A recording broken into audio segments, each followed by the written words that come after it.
আমরা সুদের সাথে সম্পৃক্ত হয়ে যাচ্ছি কোনো না কোনো ভাবে। আর নবীজি অনেক আগেই বলেছিলেন, 1400 বছর আগে, যে একটা জামানা তোমাদের সামনে আসবে, যে মানুষ সুদ খেতে চাইবে না তার গায়েও সুদের ছিটাফাটা গিয়ে লাগছে কিনা? এখন আপনি খেতে চাইবেন না, আপনাকে মেসেজ পাঠিয়ে দেওয়া হবে আপনার অ্যাকাউন্টে এত টাকায় যোগ হয়েছে। কি করবেন এখন? টাকাটা আপনি সুদের টাকা। সুদের টাকা মানে কি? এক দিরহাম যে ব্যক্তি সুদ খেয়েছে সে যেন 36টা মেয়ের সাথে জেনার পাপ করেছে। সহিহ বুখারী হাদিস, একদম অকাট্য, সহিহ, সনদ সহিহ, এমন না জয়ীফ জাল, এমন নয়। এক দিরহাম যে ব্যক্তি সুদ খেয়েছে সে যেন 36 বার জেনা করলো, নবী সাল্লাল্লাহু আলাইহি ওয়াসাল্লাম বলেছেন।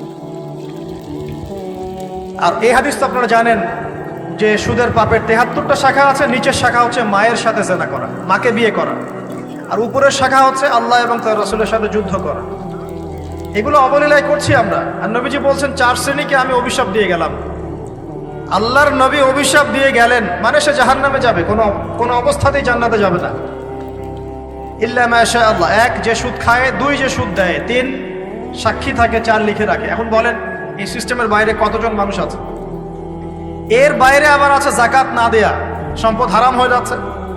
এর উপর আবার আছে ঘুষ যা না দিলে অনেক সময় চাকরি বাকরি হয় না। আর আস্তে আস্তে এগুলো আমরা ট্রেডিশন বানিয়ে নিয়েছি।